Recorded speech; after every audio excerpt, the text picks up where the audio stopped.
हमारे पटना बिहार की है। वहां के यूनिवर्सिटी में पढ़ने वाले के विद्यार्थी, उनके फूफा जी वहां पर प्रोफेसर है। उनके मन में बात आई मेरे को बड़ा बनना है। और कैसे बड़ा बनना है? अमिताभ बच्चन जैसे बड़ा बनना है। वो मुंबई निकल गया, पढ़ते पढ़ते मुंबई निकल गया। अब बड़ा बनेगा क्या? वहां पे किसी ने उनकी वीजा फीजा बना दिए और यूएस में भेज दिए। वहां पर 1-2 महीना रहा, फिर आ गया।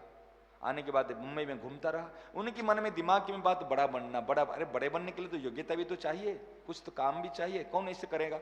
धीरे धीरे धीरे धीरे उनके दिमाग में जो प्रेशर पड़ा, मैं बड़ा बनूं बड़ा बनूं बड़ा बनूं, माइंड अपसेट होने लगा धीरे धीरे। बीती हुई बात बता रहा हूं, 10 साल पहले की बात। फिर वहां से भटकते भटकते किसके साथ में, किसी ट्रेन में आ गया। कहां घूमते घूमते घूमते 2 साल तक इसे भटकता रहा। 2 साल तक परिवार वाले ने सोचा कहीं गया है, कोई फोन नहीं, कोई पत्र नहीं, कुछ नहीं। सब दुखी हो गए, शायद कोई मर गया होगा, क्या होगा, क्या स्थिति है, कुछ खबर नहीं है। 2 साल तक भटकते भटकते कभी होटल में काम कर लेता, कभी बर्तन मांज लेता, कभी कहां भी काम कर लेता, कोई खाने को दे देता। बुद्धि कुछ काम नहीं करती। फिर लास्ट सिचुएशन इनको पागल की दशा। वृंदावन कैसे आ गया? वृंदावन में देखे बिहारी जी के मंदिर के आसपास एक गले में ऐसे झोला लटका हुआ है और जो भी बिल्कुल पागल की स्थिति में है और ऐसे घूम रहा है। हमको तो जानकारी नहीं। हम जमुना किनारे पे जहां पर भजन करते थे वहीं पर हम बैठे हुए, एक व्यक्ति ने उनको देखा। ये आकर कहा महाराज जी एक लड़का घूम रहा है और उनको पांव में मक्खियां बैठ रही है और कोई गाली देता है, कोई थप्पड़ मारता है, कोई बड़ा परेशान है बच्चा। और आकर यहां पर, यहीं पे यमुना किनारे पे यहां पर सोता है। मैंने कहा जब वो मिले तब इनको मेरे से मिला देना, या मेरे को ले जाना उनके पास में। तो हम रोज जाते हैं यमुना जी। जैसे हमने कहा, ब्रजवासी था वो ब्रजवासी ने कहा महाराज जी जब मैं देखूंगा ना मैं आपको बुला के ले आऊंगा। मतलब ठीक है, मैं सब काम छोड़ के चले जाऊंगा। उन्होंने आकर समाचार दिया, कहा महाराज जी वो लड़का अभी वहां पर बेहोश होके पड़ा है। हम गया, कहे देखे तो बिल्कुल पाँव में, ये बाएं पाँव में, यहां से जो कहते हैं ना, जो यहां से मसल से जहां पर है वहां से लेकर यहां तक बिल्कुल, और पूरे इतना, आपको विश्वास नहीं होगा, आप देखे नहीं, हम देखे इतने बड़े बड़े कीड़े। मनुष्य में इतने, गायों में पशुओं में तो देखे, लेकिन मनुष्य में कीड़े तो देखा, इलाज भी किया, लेकिन इतने बड़े बड़े कीड़े मैंने देखा नहीं था। इसे कीड़े पड़े हुए हैं, मक्खियां भिन भिन कर रही है, सारी चीज। इनकी दशा देख कर बड़ी दया आई। मैंने कहा देखो कितने कष्ट होता होगा। और उस समय में मैं अपना नियम को देखूं, मेरे भजन करने के लिए जमुना किनारे में बैठा हूं, मैं भजन छोड़कर कैसे जाऊं? क्या चलेगा? जब तक मेरे सामने में सेवा नहीं आई थी, परिस्थिति नहीं आई थी, तब तक मेरे लिए माला फिरना सही है। जब तक सामने में परिस्थिति आ गई तब तक तो मेरे को माला को छोड़कर ये माला को जप करना, एक सेवा में लग जाना मेरे लिए, ये मेरे लिए भजन है। फिर हमने आया, आके उनको अस्पताल लेके जाओ, वहां पर ब्रज हेल्थ केयर है, बड़ा हॉस्पिटल, लेके गया। वो डॉक्टर और कंपाउंडर सब जो है मना कर दी कि ये हमारे यहाँ इलाज हो नहीं सकती। क्यों? कि इतनी बदबू फैलती है, कोई रास्ते में लेके जाओ तो लोग भी नाक में पट्टी लगाते। भाई कुछ तो करो कि नहीं।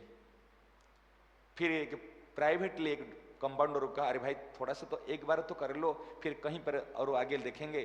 कि इनको रोज चाहिए पट्टी। ये जिस प्रकार गल चुके हैं ना, इस सारे गले हुए मांस को निकालना, रोज इनको ड्रेसिंग होना आवश्यक है। इंजेक्शन दवाइयां चलेगी, ये कीड़े मरेंगे फिर निकलेंगे, बहुत लंबा प्रोसेसिंग।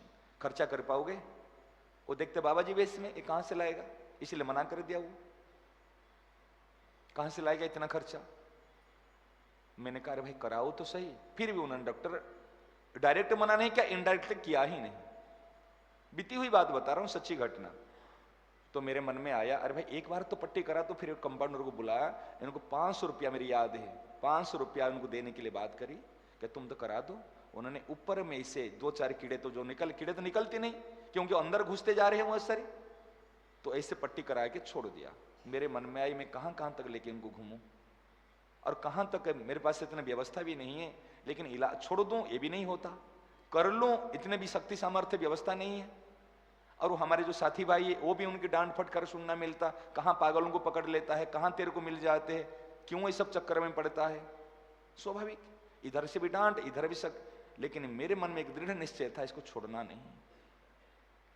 सेठ जी का और महाराज जी की एक बात अंदर में बैठी हुई है कि सेवा ढूंढना नहीं है, और यदि सेवा अपने आप मिल जाए सेवा को छोड़ना नहीं है। और कब तक सेवा करनी है कि जब तक हमारी स्थिति वहां तक नहीं पहुंच जाए तब तक सेवा को छोड़ने नहीं है। इस सेठ जी की महाराज जी की बात। बांकुड़ा में अकाल पड़ा तो सेठ जी ने क्या किया, और नक्षत्र खोल दिए, 2-2 रुपया और 100-100 ग्राम चावल, 30 ग्राम दाल, और कीर्तन करो ले जाओ। और कब तक भाई थे हरे कृष्ण दास, हरे कृष्ण गोविंद का उनके छोटे भाई है, उनको पूछा गया, हरे कृष्ण गोविंद का ने उनको पूछा सेठ जी को कि सेठ जी ये जो आपने चला रखा है कब तक करोगे, कि जब तक मेरी दशा ऐसे नहीं होगे मैं तब तक करूंगा।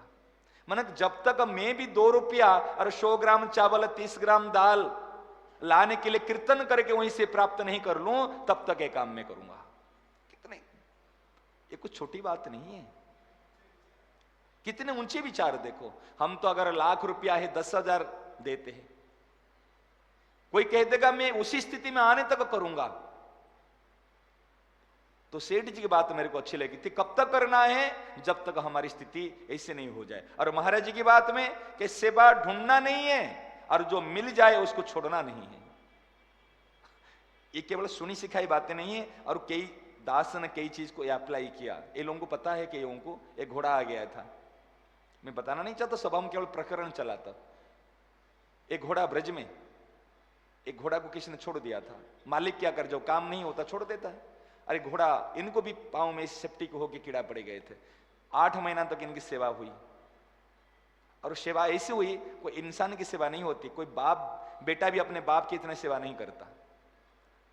भगवान के नाम कीर्तन सुनाना, गले में कंठी तुलसी माली है, ब्रजरज गंगा जल रोज देना, हरा घास देना, और इलाज भी चलना। 8 महीने तक उनकी जीते जी भागवत, रामायण, गीता, भक्तमाल सब कुछ हो गया। संत सेवा भी उनके पीछे हुआ। जब उनका शरीर गया, और हम महीना भर कहीं प्रोग्राम में गए थे, जब आए हमारी चिंता थी भाई कैसी सेवा हो रही, बढ़िया से उनको सब सेवा चल रही थी, और उनको गंगा जल घास खिला रहे थे। उस समय घास खिलाते खिलाते उस समय उनका शरीर गया। फिर जब शरीर गया, उनको फिर क्या किए, एक ये जो गाड़ी है, बैलगाड़ी जो है, बैलगाड़ी के पर इसके ऊपर लाद के फिर उनको भगवान के जो नाम, ये उतरिया वस्त्र है राम राम के, उनको उड़ा के नाम संकीर्तन करते हुए पूरी वृंदावन की परिक्रमा कराए। यमुना किनारे पे गड्ढा खोद के नमक आदि डाल के उनको नाम कीर्तन के साथ में उनको वहीं पर समाधि दिलाए। क्यों? महर्षि संतों की बात है, अगर सेवा कहीं पकड़ लो तो फिर छोड़ो मत और ढूंढना मत। तो क्या, किस विषय पर मैं बता रहा था, ये बात बीच में आ गई। वो लड़का के जो कीड़े पड़े गए थे, इनको फिर बाद में हमने अभी भी देखो, कभी ये चीज बात बताई नहीं, केवल प्रकरण चल रहा है तो विचार विश्वास के प्रकरण से याद आ गई। फिर हमने सारे इंस्ट्रूमेंट खरीदी कर ली, ऑपरेट करने के लिए जो इंस्ट्रूमेंट की जरूरत थी सारी हमने पूरी सेट खरीदी कर ली, और उनको हम यहां से संत निवास से यहां से बैठा के स्कूटी में ले जाते थे, यमुना किनारे पर कहीं पे एकांत स्थान में बैठे के इनको मित्रता करके उनके साथ में खेल कूद करके थोड़ा सा ये कर, पागल की तरह बर्ताव है, चले जाना, दौड़ जाना, फेंक देना कुछ भी, और इनको धीरे धीरे धीरे धीरे करके हमने ट्रीटमेंट उनकी शुरू की। हाइड्रोजन पेरोक्साइड हम यूज करते थे इसके, और मैग्नीशियम सल्फेट, 2 चीज ऐसे बढ़िया है सारी चीज को सेफ्टी के घाव को ठीक करने के लिए। ये हमको किस कंपाउंडर बताए थे, हमने 2 चीज को यूज करके, खासकर बेटाडीन सोल्यूशन, लोशन जो है लोशन बेटाडीन का, उसमें साफ कर लेते थे, मैग्नीशियम सल्फेट और उसमें हाइड्रोजन पेरोक्साइड, इसमें करके और रोज करा के उनको लगा महीना भर 1.5 महीना तक चला। फिर चलने के बाद इलाज, फिर बाद में उनको पूछते भाई तेरा नाम क्या है, कहाँ की है, क्या बात है, सारी चीज को वो कुछ बताता नहीं। एक बार उनको कहा, हम लैपटॉप पे से कुछ काम कर रहे थे कि तेरे को लैपटॉप चलाना आता है? तो देखो स्मृति कैसे होती, व्यक्ति तो भूल चुका है ना। और जैसे उनको हमने लैपटॉप दिया उस समय में, उन्होंने वो सीधे वो स्मृति आ गई उनको। फिर उन्होंने कहां पर काम किया था, माइक्रोसॉफ्ट सॉफ्टवेयर में काम किया था, जो भी काम किया था उन्होंने उसी पे चल गया और जाकर फिर उन्हें काम देखा। फिर भूल जाता कई बार। मैंने कहा अरे भाई इनको नॉलेज है, पढ़ा लिखा है, पढ़ा लिखा नहीं हो तो काम नहीं करे। फिर एक बात है, स्कूटी चलाना आता है, मैं सोचा गिरा देगा कहीं पर करेगा, फिर इनको आगे बैठा और पीछे बैठा, फिर चलाया, चलाना कल देखो इनको ये भी आता है। धीरे धीरे फिर उनको बात को कैप्चर किया। फिर इंग्लिश में बोलना तो उनसे थोड़ा थोड़ा प्रश्न किया, बोला, फिर आंसर भी धीरे धीरे दिया। मैंने कहा पढ़ा लिखा लड़का है, समझ में आया। कहां के उनके साथ मैंने फ्रेंडशिप की।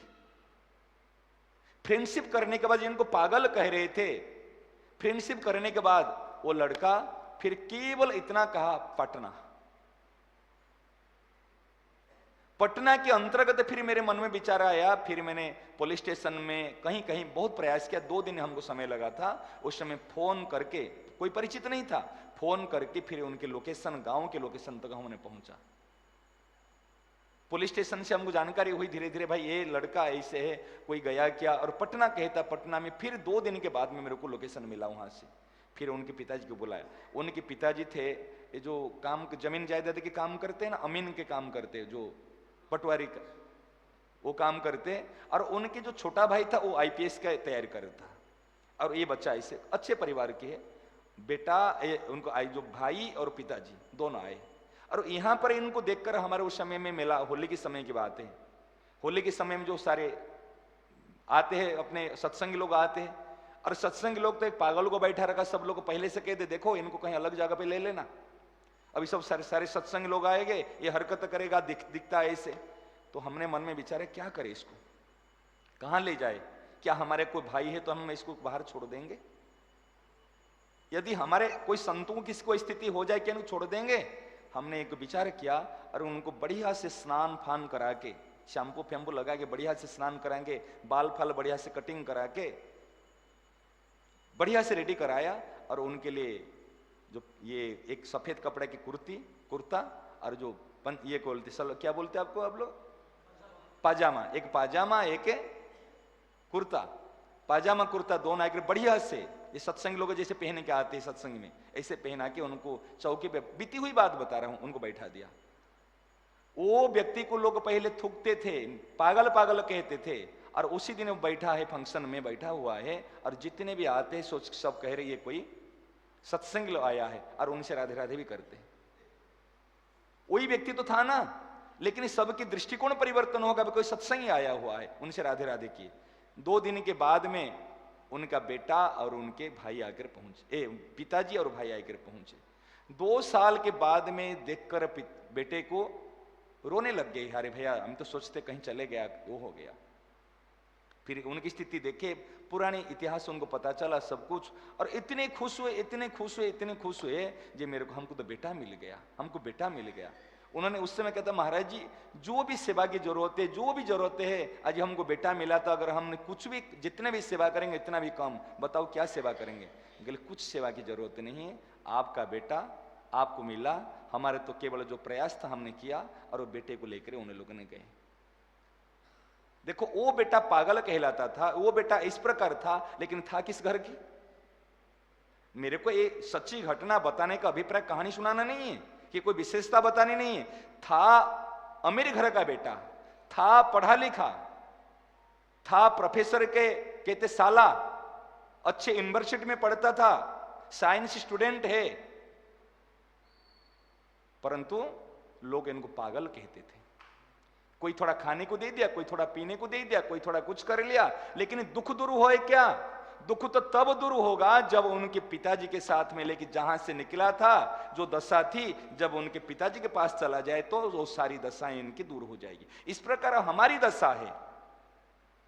ये दृष्टांत सच्ची घटना बताने के अभिप्राय यही है, इस प्रकार हमारी दशा है। कोई कुछ दे दिया, कोई कुछ कर लिया, जब तक विवेक का उदय नहीं होगा तब तक हमारी जीवन से भूल नहीं जाएगी।